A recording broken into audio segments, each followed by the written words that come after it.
If we're live, I hope it's working. I just really hope it's working.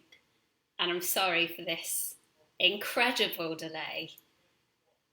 I promise you this recipe is going to be so worth it when we get into it. Okay. Oh, I look very, very concerned in the first image, in that opening image. I am concerned. I want to show you my tacos.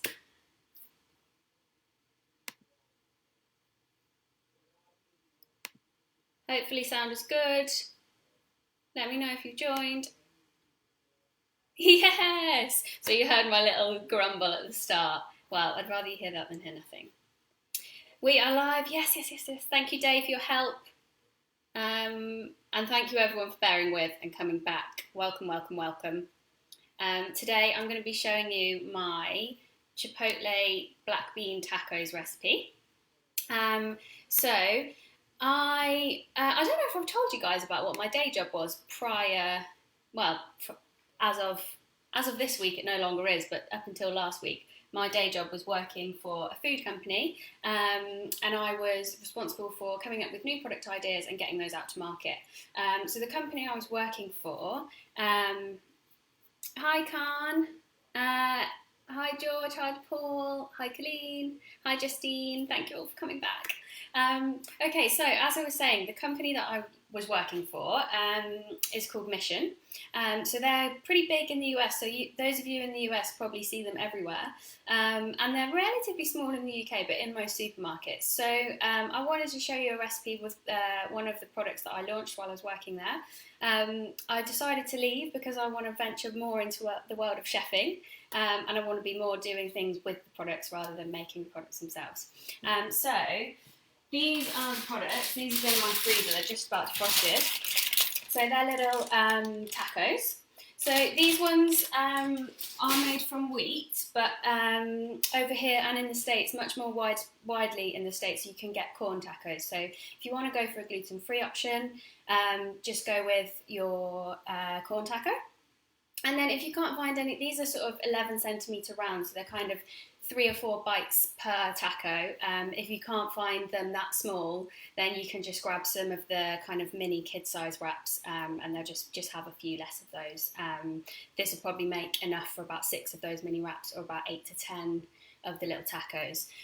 So what we're going to do is we're going to make a lovely, like, spicy but not too punchy chili spicy but spiced bean mix with some black beans.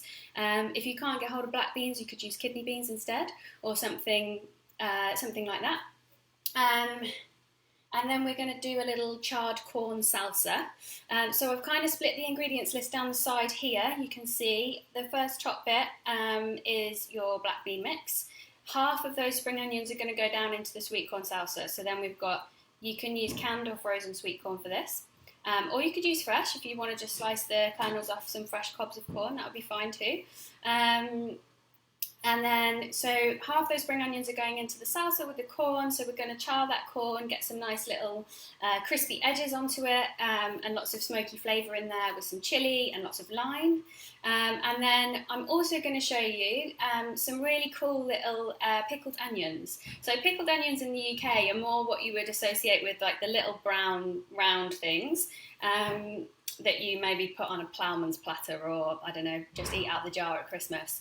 But these pickled onions are so pretty. So we're going to use red onion. We're going to slice it into little half moons, and then we're going to shake that into a pickling solution, and then leave that.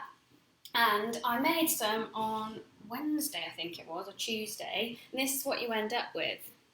So you get these gorgeous, like, bright pink. You get this bright pink liquor as well, but when you take those out, you can see that the red onion, which would usually be kind of white with the purple layer across the top, it all turns pink. So when you kind of pop those on top of your tacos, they look really gorgeous, and give this nice little fresh acidity to the top.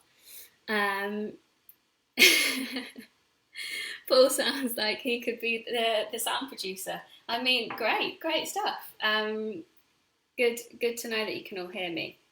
Okay, so let's get into it. I'm going to flip the view so you can see my board. And then you'll be able to see my cooking station as well. So we're going to start with the pickled onions because we want those to sit in the vinegar mix in a kind of good amount of time while we prep everything else. So I'm just going to put the kettle on, so if you can hear the kettle going, that's why. And when I flip screens, if the sound goes dodgy, let me know, and we'll try and figure that one out. Okay, so kettle's going on. Sorry for the sound.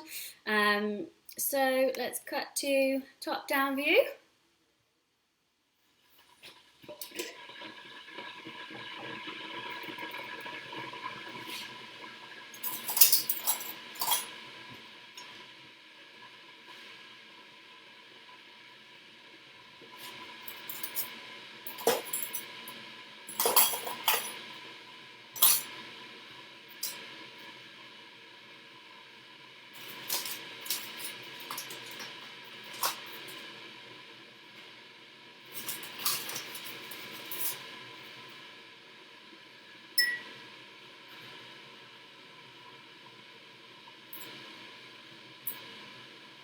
Okay, so I think you're over with me now. It is Chef Nikki under the rainbow. Kind of, if I laid down, maybe I would be under the rainbow. Okay, I'm going to knock the kettle off because we just need the water to be relatively hot, and that's not boiled long ago for coffee. So, what you're going to need for your pickled onions are, you want some red onions, obviously, and you either want like one bigger one or a couple of these little smaller ones. I'm not going to do a huge amount today because I've already got some in the fridge, but we'll just show you. So let me just faff with these skins quickly. Has anyone done any pickling at home before? This one is a really nice, super quick little pickle. So you want to start with a clean jar.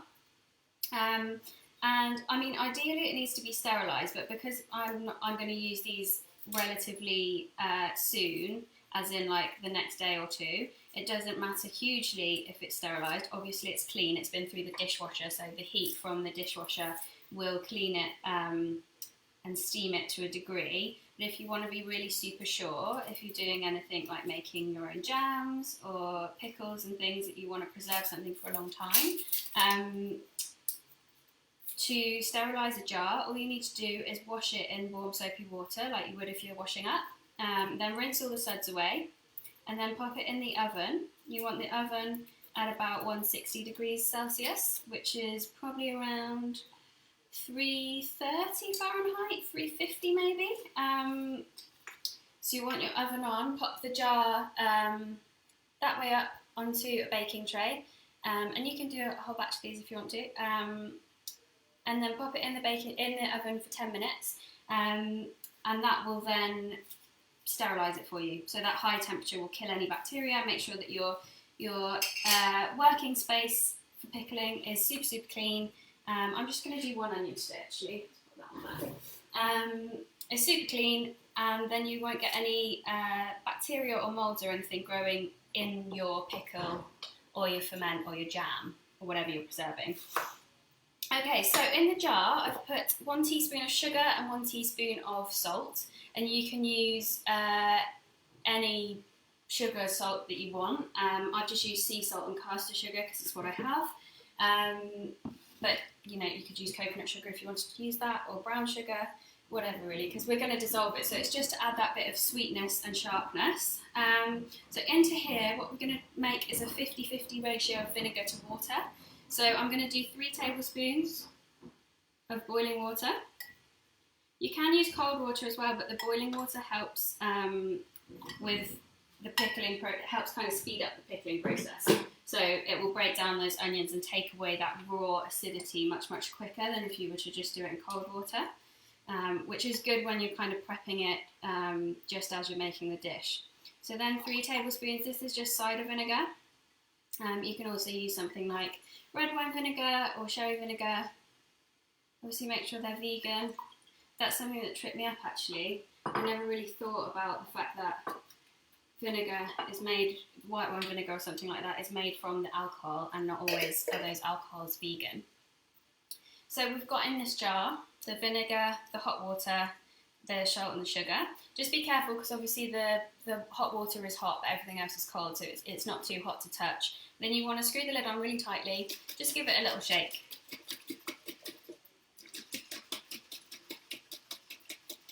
And you'll see that straight away, where's my camera? There you go. It's all dissolved, just like that. So then take the lid back off. We're going to slice our onion into nice little half moons.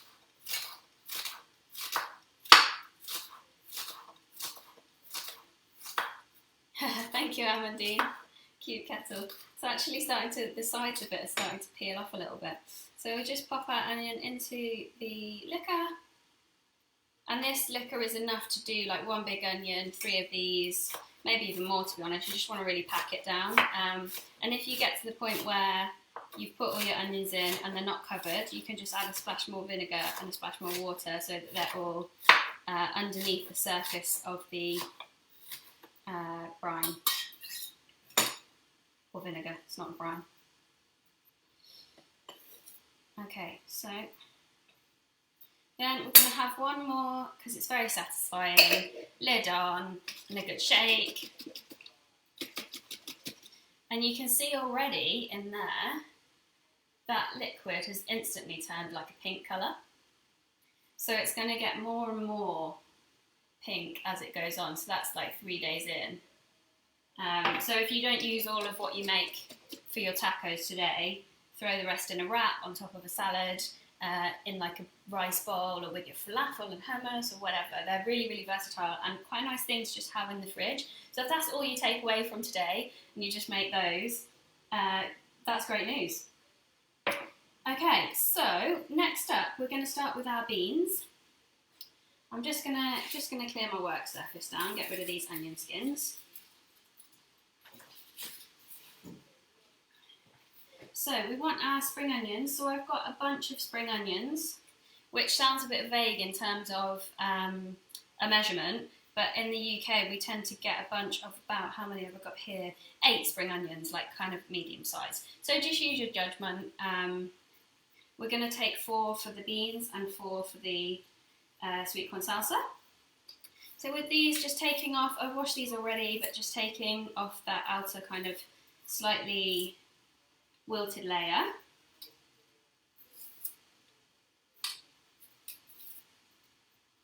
And we'll get those going. So you want a little bit of oil in your pan.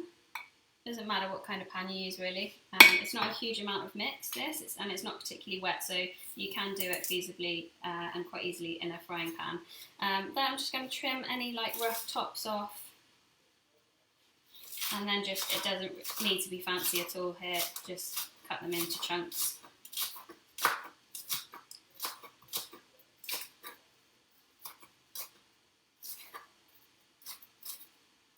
And I think Katie has been showing you that you can regrow spring onions, but if you didn't know this, you can put these ends into a little bit of water in like a dish, or I use a shot glass actually, little shot glass, pop them all around like that, and in about 5 days you've got like half a spring onion regrown from the middle.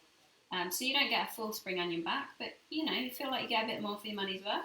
So I'm going to just pop those by my sink to remind myself to do that later. And then we're going to get our pan on. So I'm going a 7. My hob goes up to 9, so I'm going on a 7, which is, I mean, it's kind of where I start generally with my dishes, or with my cooking, because I know that is a heat that I can control quite easily. Just having a little read of the comments. Oh, Helen. You guys said you can't wait to try. That's lovely. Okay, so I usually start with a medium heat, whatever I'm cooking, to be honest. Unless I'm trying to get water on to boil for a pasta or something like that. I like to start with a medium heat because a bit of light. That's nice. Because I know I can control the pan at that heat. If I start really, really hot and then I add these spring onions, they're going to start sticking and burning before I get them kind of caramelising and cooking. And if I start any lower, I know it's just going to take ages to get going. So we're going to go in with the spring onions. You can slightly hear them start to sizzle.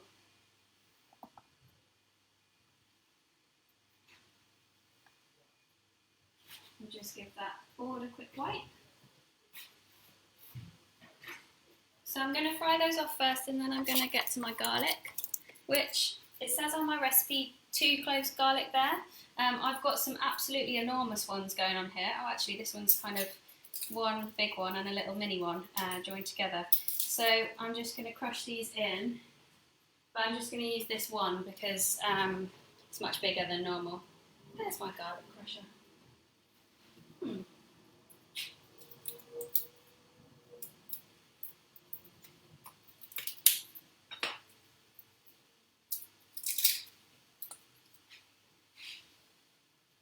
Maria guess, yes, it is a bon maman jar. I quite like them, they're quite pretty.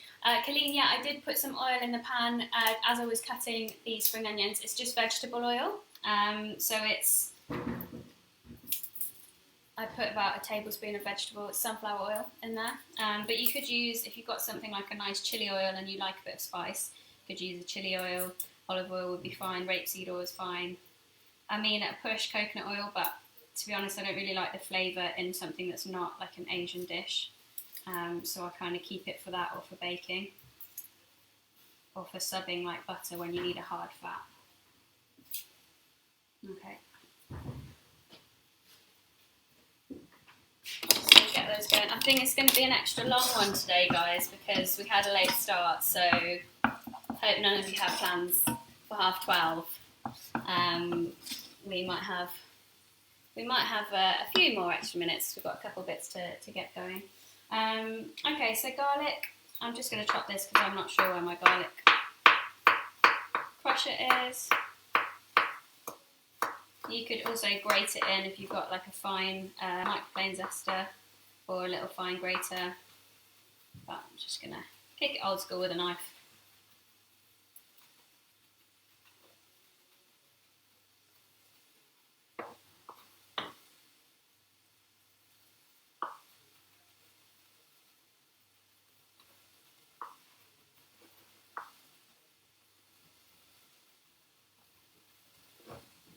Okay, so garlic is going to go into the pan with the spring onions.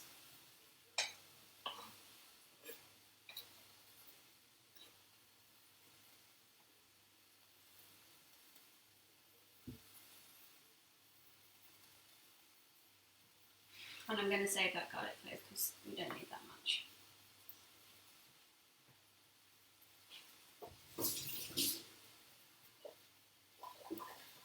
I'm just giving my knife and board a wipe down because you probably have noticed handling garlic, it's very sticky. So we'll just give it a wipe down in between so we don't batter with that, and I'll give my tablespoon a rinse. Okay, so giving that all a little stir. And the reason I use spring onions in the beans instead of like a red onion is really just because they cook so much quicker.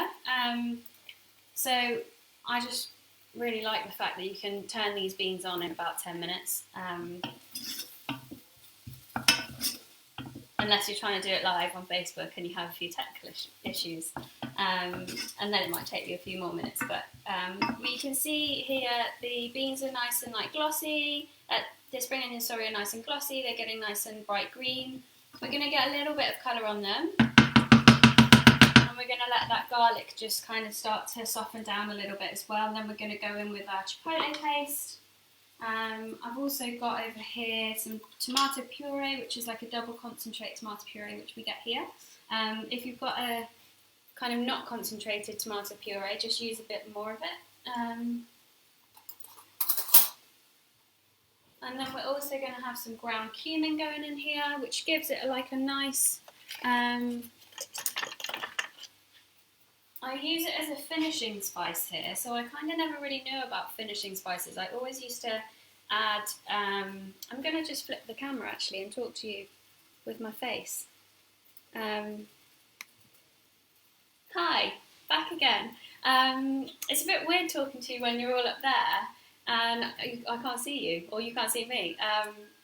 So cumin was always something that I would add at the start of a dish, but I went to a talk last year with a chef called Meera Sodha, who's a UK-based food writer. She works for The Guardian, she's written cookbooks as well. She's I'm not entirely sure her exact heritage, but she does a lot of Indian cooking and Asian-inspired dishes, and her column in The Guardian is completely vegan, and most of her books have mostly vegan and all vegetarian recipes. So she's a really, really good one to look up if you want recipes that are kind of Eastern, and they're always, always so delicious. But anyway, I went to a talk and she was talking about finishing spices, and it was just a concept I'd never really thought about. But I tried it here, and so basically, obviously, if you start with spices at the start of your dish, you're building up lots of flavour and mellowing off those spices by cooking them out.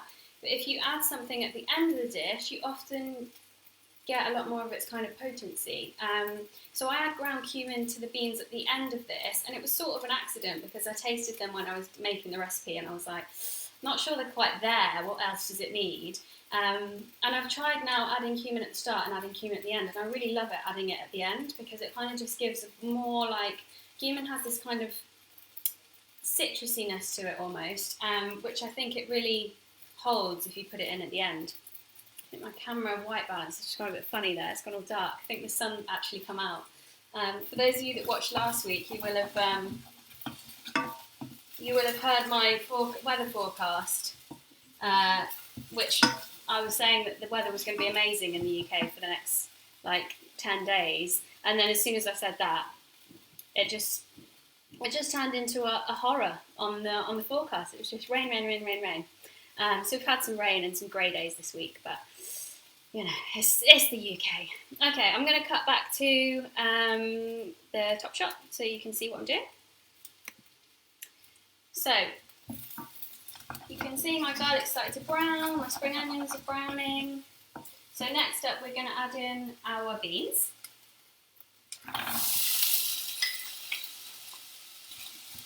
So that was just 1 can of cooked black beans.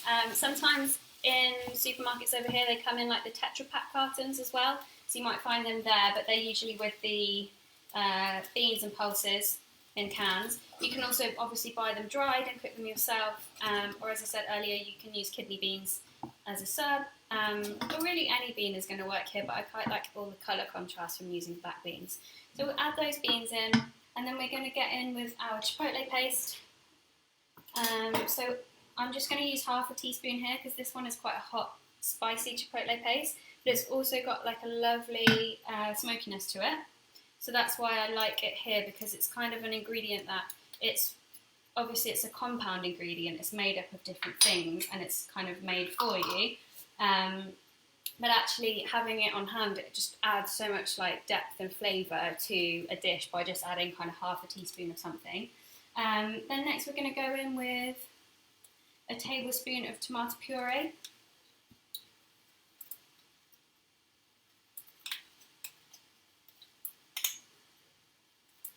Or a little bit more if you've got just a single concentrate tomato paste. And then we're just going to stir that through.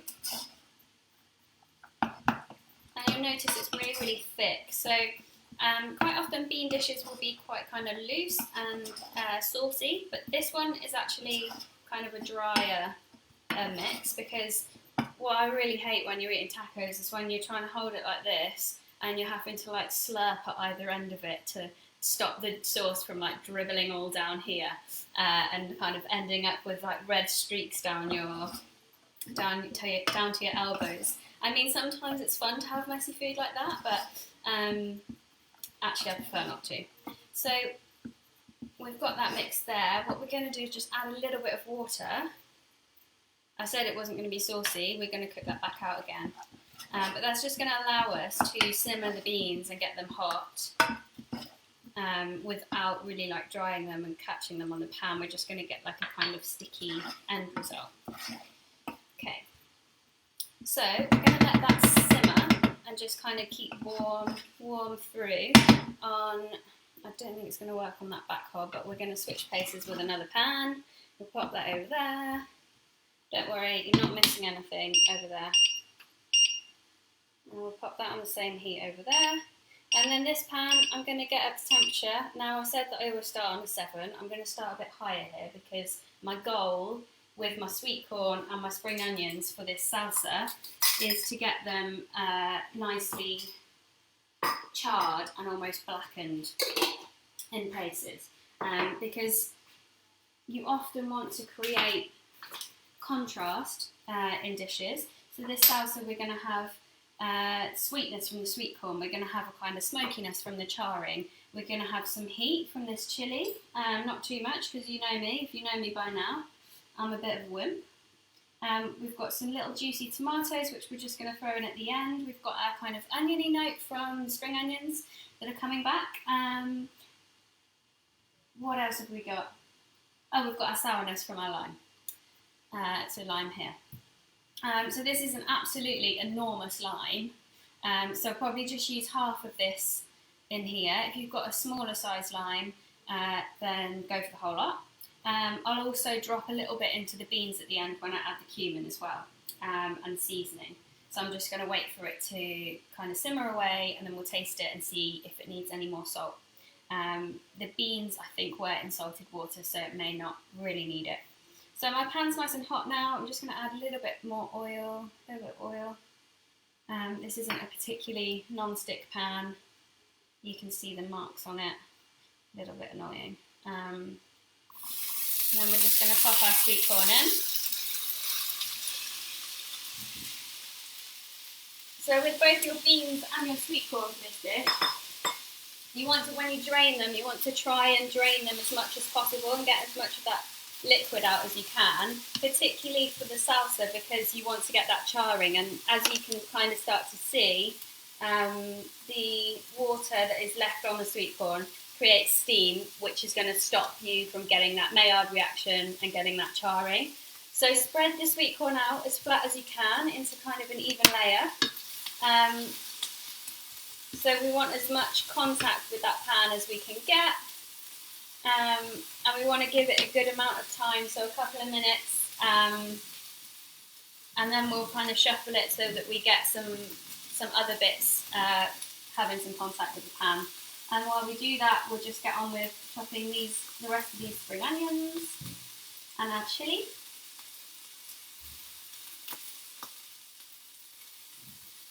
Have a check in. Check in on the comments. How are we doing, guys?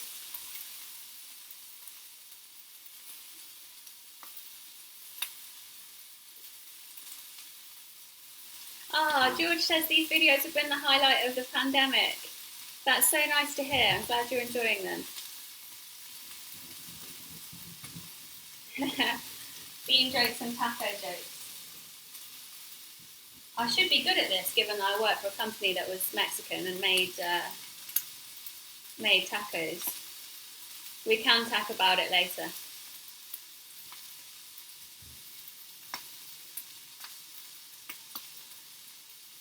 Oh, I'm in suspense, waiting for Khan's response on what happens when you eat too many navy beans.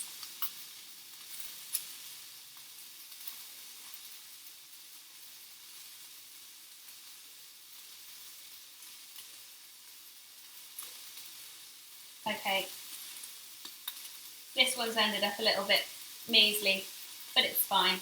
This is the kind of recipe that if you haven't got the exact quantities, it's still going to work. Okay, so you can see there little bits of crispy browning going on. So we'll keep turning it. And kind of the more you go on, so that the more the heat gets to these and evaporates some of that liquid, the more it will start to char. So if it's not happening right away, don't panic. Just let it sit. It will come.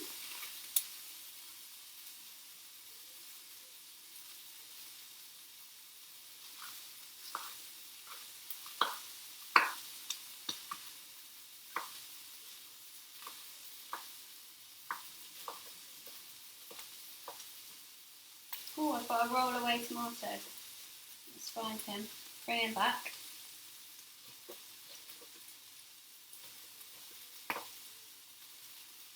Okay, so my spring onions are going to... That one really wants to get away, doesn't he?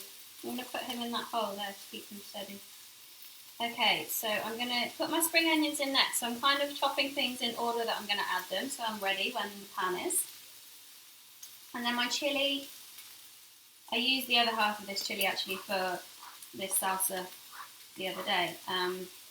So I know that this isn't a super spicy chilli, it's quite mild actually. That's kind of what I like. I like to get the acidity and taste the chilli itself, not just be blown away by its heat. So if you are like me and not really huge on spice, then maybe try going for like much bigger chilies.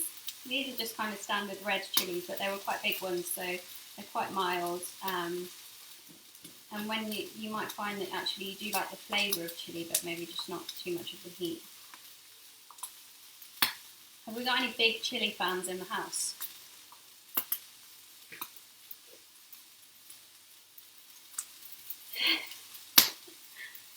I'm just giggling at your jokes on here.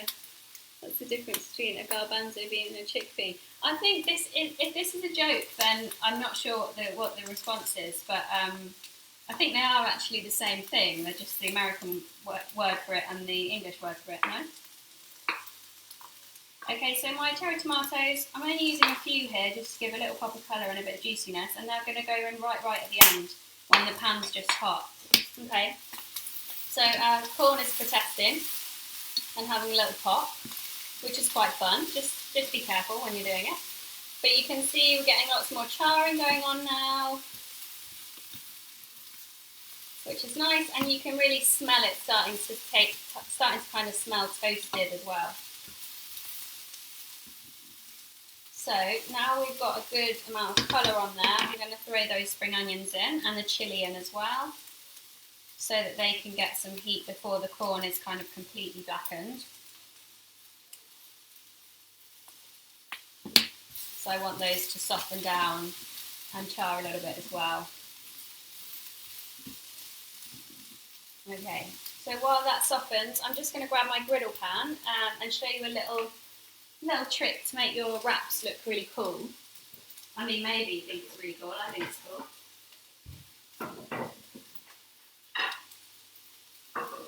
So, let's move our beans off. So these are our finished beans. Well, that's finished cooking now anyway. So it's kind of sticky, not too wet.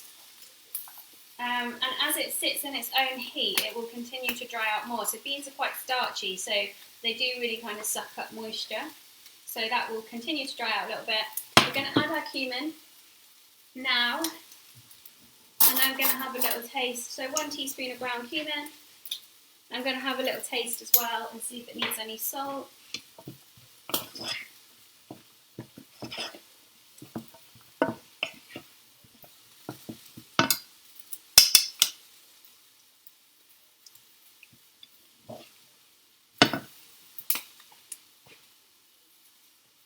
So just add a little bit of salt, and then this lime, I'm just going to take a tiny bit.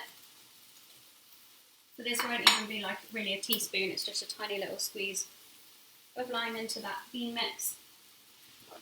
And then we'll let those sit.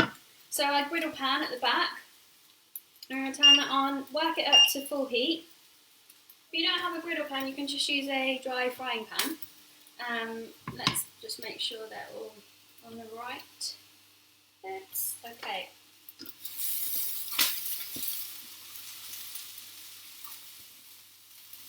So this is looking good now. You can see everything's starting to get little chars. What I've also got over here is some fresh coriander, which I know can be a bit divisive. So if you're not a fan of fresh coriander, you can just skip that bit. It's absolutely brilliant without it or with it, depending on whether you're happy about coriander or not. Okay, let's get these tacos out, give them a bit of a... Here's another little trick with your wraps when you get them out of the pack. You give them a little flex like that, it unsticks them. Then we're just going to whack them on the griddle pan. And I'm just going to take a couple of seconds each time, but this gives you again another visual element. So your plain wraps are kind of a bit boring to look at, but by charring them on each side you get this toasted bread flavour, but then you also get gorgeous like toast marks on them as well. Okay, so this corn is about done. So we're just going to finish chopping the tomatoes and get those gone in.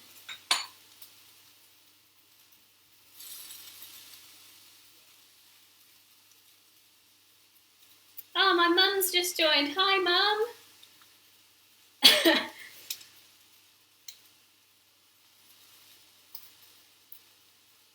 Oh, Colleen, I can't wait to be part of the Chef Spice Girls. Oh, yeah, I would love to be Saffron. How glam. Oh, wow. I'm so happy with that.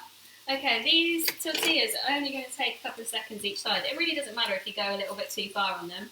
And it kind of depends. If you have them at the centre of the pan, they're going to go quicker. If you're trying to do two at once like me, they're going to sort of toast on one side a little bit more because the heat's coming from that centre bit. So pick and choose as you wish. So here we go. Let's get these going. I'm just going to actually turn this heat down on the corn because it's about there now. Don't really need to do too much more with it.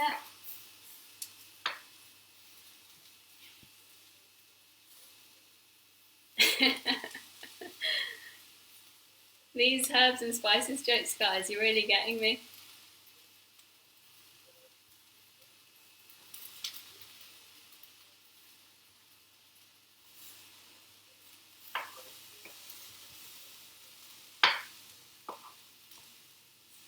Oh, don't forget about your wraps, that these are going to be nicely. I actually quite like that. Maybe that one's a little bit too far. Okay, so I'm just going to warm 4 up now to show you guys. Let's get some coriander into the salsa and the lime, and then we're done. So coriander really, the stalks might take a little bit longer to cook, but actually the leaves really wilt down, so I quite like to leave them quite big here and just let them wilt into that the heat of that pan. Oh dear, don't do this at home.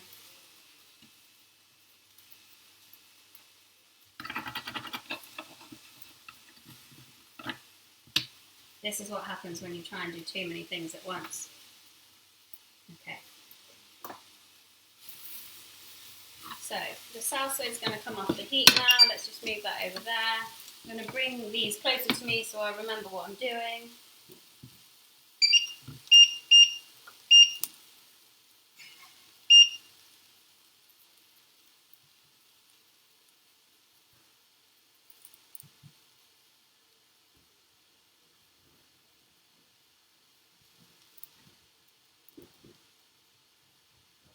Oh, Maria said that lemon juice or lime juice helps to alleviate some of the unwanted effects of eating too many beans. So, good job we've got lime going on in here.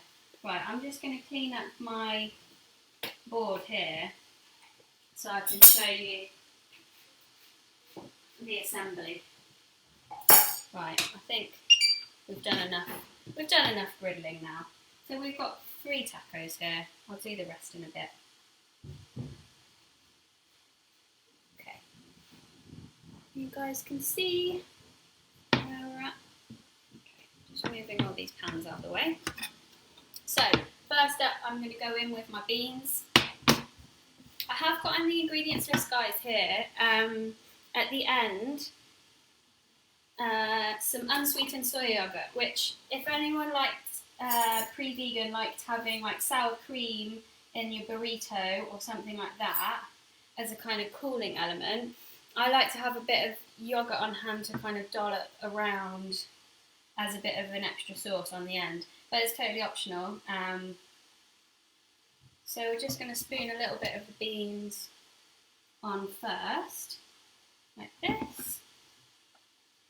And I know we're kind of still in, most of us are still in some form of lockdown at the moment, so we're not really thinking about big parties or entertaining people at home, maybe just families or whatever. But this is a really nice sharing food, so you can do like a big platter of these, and they're gorgeous to just kind of pick up and have with, you know, if you want to make some margaritas to go alongside. That's definitely a good shout in my book. So yeah, absolutely, get on with the margaritas too if you want, or just a nice Mexican beer would do too. So then after our bean mix, we're going to go in with some of that sweetcorn salsa. Let's move that over here so you can see it. So I absolutely love the colours here. I haven't put lime in, have I? Right, let's go with some lime.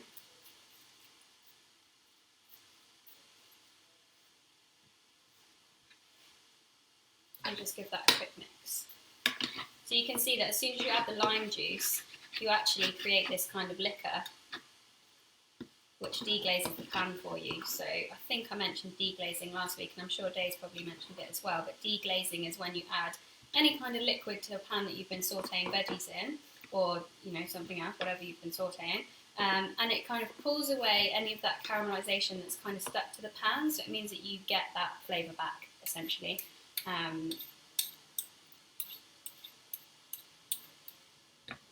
So we'll just sprinkle a bit of that on top.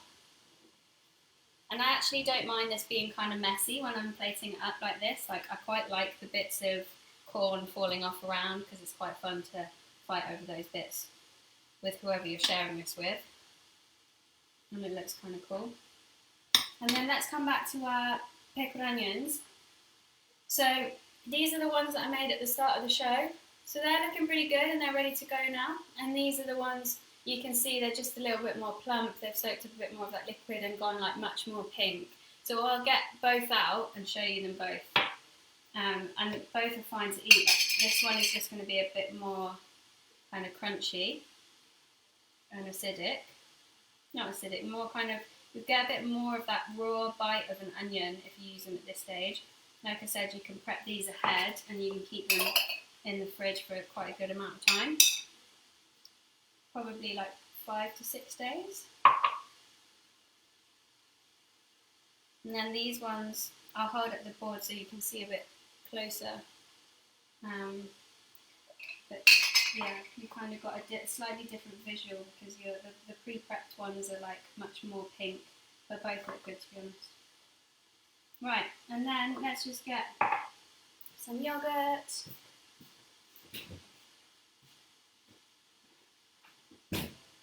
So I use the Alpro unsweetened yogurt, and I use the unsweetened one because it's much more versatile for like savoury cooking as well as having on your breakfast or whatever. So I just do a little dollop like that, and then you can serve this with some extra lime wedges, or you can sprinkle some chili flakes on. Let's do that because it looks nice. Okay, I'm aware that I have kind of covered up the pinkness here, but let's hold this up to you guys. So, let's get this straight. So these ones and these ones, they're the pickled onions that I did at the start of the show, so they probably had 20 minutes in the pickling solution. And then these ones here, the much pinker ones, those ones, oh, right, there you are. Those ones are the ones that I made on Tuesday, so they've had about 4 days in the fridge, so they've gone completely pink, and they've got a softer texture to them, so there's an option there. You can either make them ready to serve, or you can make them ahead and have them kind of slightly different consistency and texture. So let's come back over to me. Right, oh, I'm very hot. Having 3 pans on the go is just very warm. Guys, thank you. Yeah. Okay, Dave, let's not share it. Let's just eat it all to ourselves. We can do that. Great to hear you guys are enjoying it. Okay, so if we have any more questions, fire away now. I'll hang on for another couple of minutes. Apologies, it's gone on for a little bit longer than normal this week, guys. We did have a kind of 10-minute delayed start because of sound issues, but we're hopefully you enjoyed that. I did. And I hope you guys... I'm not going to taste it on camera, Denise. I'm not going to let you watch me eat tacos. I think A, it's cruel, and B, it would just be a bit disgusting and messy. But yeah, hopefully you guys will try it. I will post the full recipe onto the group as usual. And yeah, I will see you next Friday at 12 o'clock. Day will be back tomorrow with another recipe, so hopefully you'll join us again. And yeah, have a lovely, lovely, lovely day. Oh, just a quick question I've just spotted from Khan. He says, can you use coconut yogurt instead of soy yogurt? Yeah, absolutely. I would just use a non-sweetened one rather than like one that's more sweet, because you're just going to get a bit more of that. The sweetness kind of enhances the coconut flavour, so if it's got sugar in it, you're going to get a much more kind of sweet coconut, overpowering flavour. The other thing you could also use, if you're in the UK, maybe they do it in the US as well, but Oatly, who sell oat milk, they also sell an oat-based creme fraiche alternative, so that works really well here. So you could use that too. Maria said the chipotle can be something different. I'm guessing you mean if you can't find chipotle paste, you could just use a combination of some smoked paprika, so maybe a teaspoon of smoked paprika, and like a pinch or as much as you want to taste of chili.